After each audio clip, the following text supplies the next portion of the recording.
What's good? It's your boy, JayThat'sMe. Impact 1000, Part 2, Week 2 is officially in the books for September the 21st, 2023. It was an okay show for the most part. And Impact is building towards Bound for Glory, which they announced 2 matches, which is great. So they're already building the card for Bound for Glory, which should be okay. So I'm happy for that. And hopefully by the second week of October, we'll have the entire card announced. So in the next, 3.5 weeks, we should have the entire card announced and put together. But Impact 1000 Part 2 was okay. It was okay. It could have been better, but it was okay.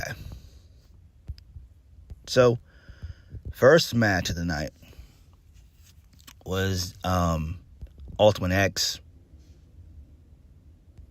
So, it featured Rich Swann, Samurai Del Sol, a.k.a. Kalisto, Alan Angels, Zachary Wentz, Speedball Mike Bailey, and Ace Austin. So, I kind of wanted Samurai Del Sol to win, but he didn't. So, basically, Alan Angels wins. So, I'm fine with that. It's fine. So, then Alan Angels cut a little promo. He vowed to cash in his title shot against Chris Sabin next week. So that's great there. So Chris Sabin's going to win that match, and then hopefully Leo Rush will show up and attack Chris Sabin, setting up Chris Sabin versus Leo Rush at Bound for Glory. That's where all things are headed. And then hopefully by Bound for Glory, Leo Rush will be the new Impact World Heavyweight Champion. Because I got a feeling what they're going to do with with the Impact World Heavyweight title, and we'll talk about it when we get there. I got a feeling it's going to be a triple threat. We'll talk about that when we get there. Just wanted to kind of spoil it for you guys a little bit. Next, this leads us into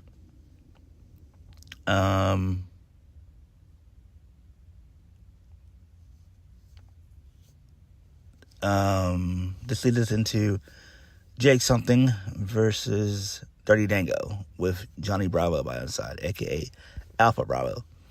So, Dirty Dango got on the mic and said, "Man, do I hate professional wrestling." So, Dango tried to walk out early, and then Jake brought him back in the ring. He made a comeback. Jake Something got the win into the void for the 1, 2, 3. So, I'm fine with this. This makes sense. They're still pushing Jake Something. I love Dirty Dango. Dirty Dango is fucking awesome. He is great. I love Mr. Dirty Dango. I wish that Tyler Breeze was with him, but I checked the Wikipedia page, and he's with WWE. He's on the bump. So he's been back for a while. I just was too ignorant to look into it. I really thought that he had been released, which he was earlier, and then he was brought back. So, yeah. Moving on. So, Steve Maclin, he's in a dark room. He said that when he starts something, he intends to finish it. He said, except for Rhino, who attacked him last week. And then Rhino came out of nowhere, and he gored him into some production crates and equipment.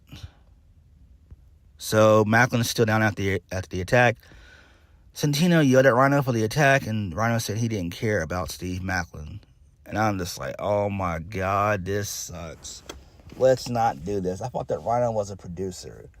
So we know that this is going to set up for Steve Maclin versus Rhino Probably some specialty stipulation match, maybe like a Monsters Ball or a no DQ match or something like that, or a Steel Cage, something like that, at Bound for Glory. That's probably what they're going to do, knowing Impact. Which, that gives Steve Maclin something to do. Because he's not going to get back into the title picture. I don't think. And in my opinion, he doesn't really need to even get back into the title picture for a while. Next, this leads us into Eric Young versus Kenny King, which I really didn't watch. So Scott D'Amore came out wearing the Canadian flag. Sheldon Jean hit Eric Young from behind. And the Sharp Boy came out as the deputy of authority and made it into a tag team match. So Eric Young wins by DQ. Then this sets it up into a tag match, which is Scott D'Amore and Eric Young versus Kenny King and Sheldon Jean. I did not watch the match. It was a no contest. It was broken up by Diener and Khan, and I was just like, oh my god, this shit sucks. So Shark Boy came out again for a second time, and then he made it an 8-man tag match. And in the back of my mind, I'm like, nah, fuck this. I hate multi-person tag matches. Trios matches, 8-man tags, 10-person tags. I despise that shit. Screw it. So I did not watch this match.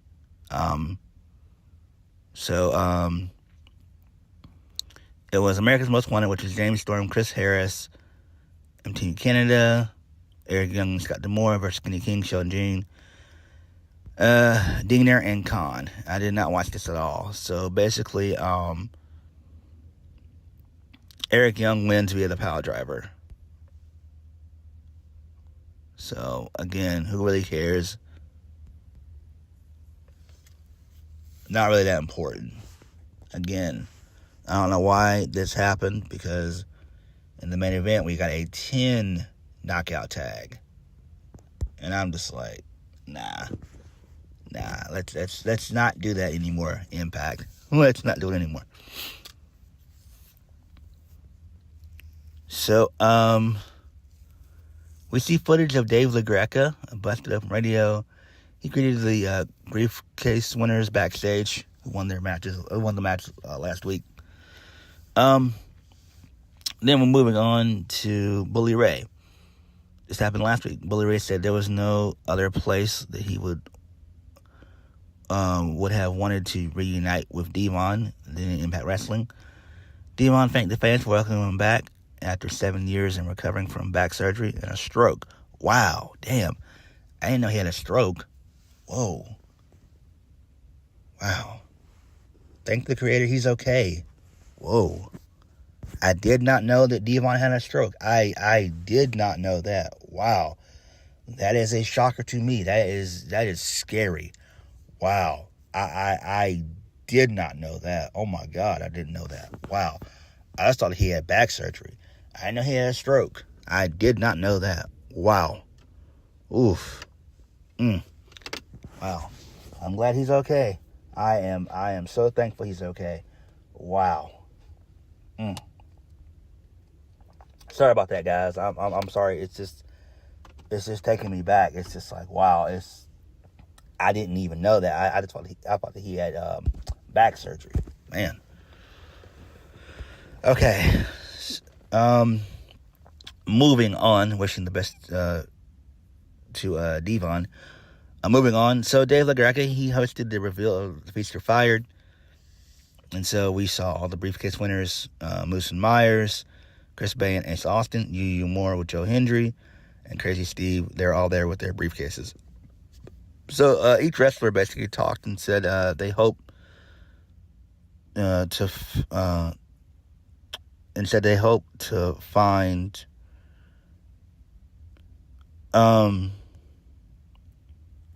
then they revealed their briefcases. So Crazy Steve, he got the Digital Media Championship, which was predictable. He repeatedly said the world is full of dreamers and started laughing. I'm just like, oh my God. Moose got the world title shot. Chris Bey got the tag title shot. And Yuya Uemura and Joe Hendry, they were the only ones left. And he revealed the fire briefcase. The screen faded to black, and Joe Hendry looked dejected. And then so next week they're gonna have a goodbye ceremony for Yuya Uemura, and I'm just like, what the hell? What kind of shit is this? Yuya was there for what? Maybe a year and some change, maybe a year and a half. So he's been there since what? 2022 sometime, I believe. So he's finally finished his excursion, and he's gonna go back to New Japan. So he's finally going to be able to be a young lion. So that should be interesting there. Very, very interesting. Next, this leads us into Josh Alexander versus Trey Miguel. So Zachary Wentz tried to get involved in the match. Alex Shelley came down. He spit water in the face of Zachary Wentz, and then this allowed for Josh Alexander to hit the C4 spike for the 1-2-3. So post-match, Josh Alexander gets on the mic, and he thanked Alex Shelley. Josh Alexander said he could have used that last week. Shelley got in the ring and said that he warned Josh Alexander not to get his signals crossed. He said he wanted to hurt the Rascals, not help him. Josh Alexander said that he was taking the title back at Bound for Glory, and then they stood toe-to-toe before Josh Alexander left the ring. So I'm fine with this. We'll talk about it right here, right now. Moose winning the world title shot, that's fine. They'll probably do a triple threat match. Moose, Alex Shelley, and Josh Alexander, with probably Josh Alexander defeating Moose, more than likely. And then that's probably when we'll see, hopefully, Leo Rush get involved, and then he becomes champion that way. So I think that would make the most sense, because I don't want to see any of those guys be champion. I much rather would have Leo Rush be champion, because I like Leo Rush. It'll be something different. Moose, he's boring as a champion. He's a good heel, but he's boring as a champion. Josh Alexander is just boring in general because he's just one-dimensional. Alex Shelley is okay, but he should have already lost the title already, but he's going to lose that Bound for Glory. But that's probably where they're going to go with all of this. So I do see a triple threat in the works. I just do. It makes the most sense. Moving on. So Johnathan Gresham approached Mike Bailey backstage. Jonathan Gresham said that he was checking on Will Ospreay. No, he was checking on Mike Bailey and wanted to make sure that he was 100% at Bound for Glory. So Gresham said that he's been world champion and he knows what it takes to get there. He said the only way to do that is to win clean matches. Mike Bailey said he had the perfect opponent for him next week, himself. And then he and Gresham, they agreed. And Mike Bailey is going to be taking on Will Ospreay at Bound for Glory. So that was the second match announced. And I'm just like, oh, no. Will Ospreay could have wrestled Johnathan Gresham. That would have been great. That would have been tremendous. We're getting that match because of the simple fact that Will was supposed to show up at last year's Multiverse of Matches, but I think he got injured. So that's why we're getting that. But it is what it is. Who really cares? Moving on. Excuse me. John Scala, he approached the Rascals backstage and asked when the Good Hands would get their tag team title shot. Zachary Wentz said it wasn't a good time. Skyler said they had a deal. Then the ABC approached, and they gloated about their guaranteed title shot. Skyler said that ABC was lucky to have the title shot. He asked the Rascals if he was right. He turned around and they dipped out.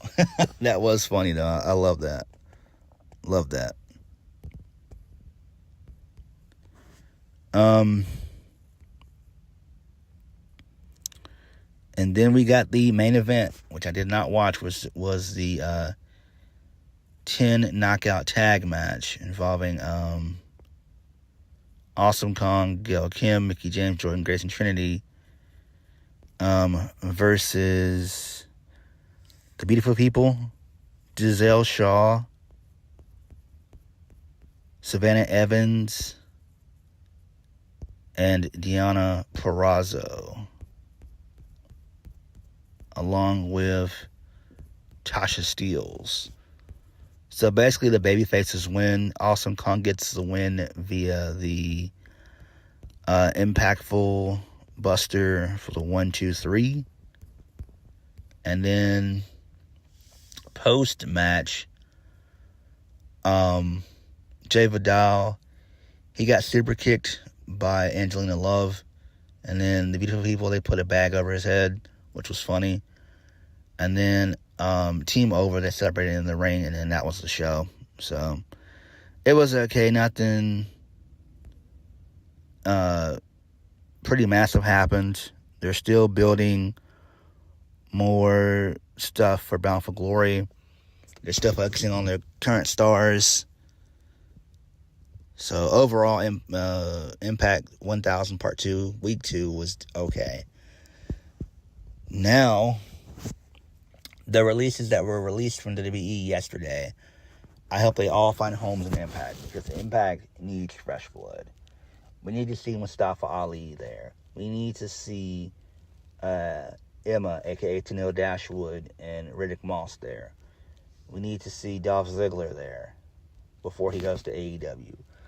There are people that got released yesterday who need to be in Impact. All those people who got released yesterday definitely need to be in Impact. It's time for Impact to have fresh blood.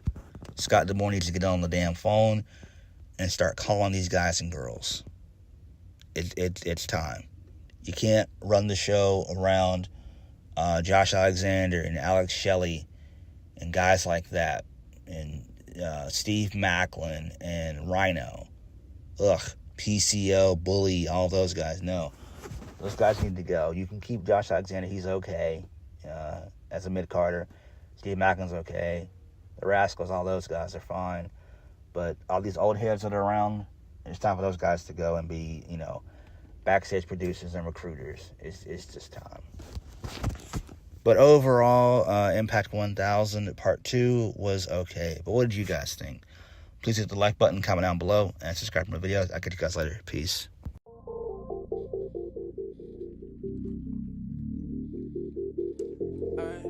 To the end.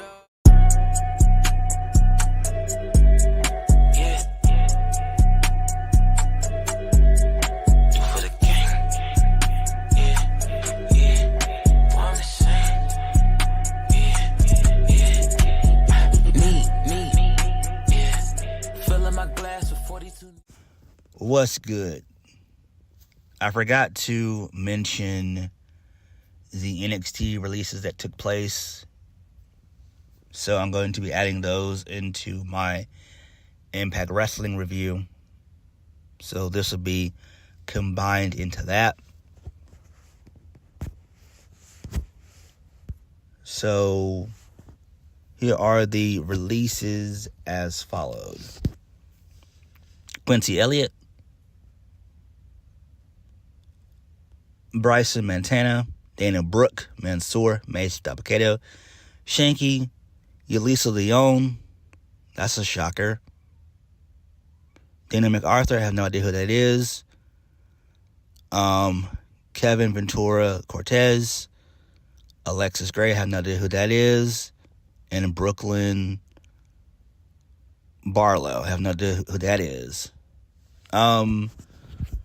Quincy Elliott being released, it is what it is. I never was a fan of that. I don't know why they even went that route. Dana Brooke is a weird one to me because she was trying to finish up a storyline with Kalani Jordan, and that sucks because that'll never be able to get finished anymore. That sucks. Mason Mansoor, that sucks as well. Sucks for them. Shanky was just doing the show in India. That's crazy. So that sucks. Elisa Leon, that sucks that she's gone. I liked her and Valentina Feroz. I liked them. I liked them both. They could have been valets. So there's no need to release them. Davocado. Shawn Michaels didn't like him too much, I would say. He's been with the WWE, I want to say, since 2019. I want to say 2019.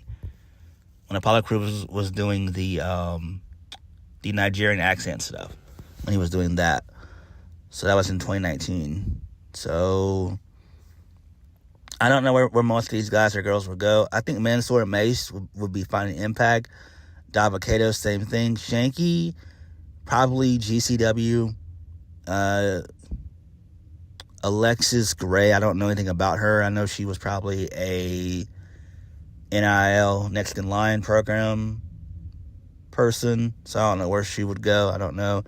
Dana Brooke, she could definitely go to Impact for sure. Dana Brooke was okay, but she had been there for 10 years, not really being used properly and everything else. So it is what it is.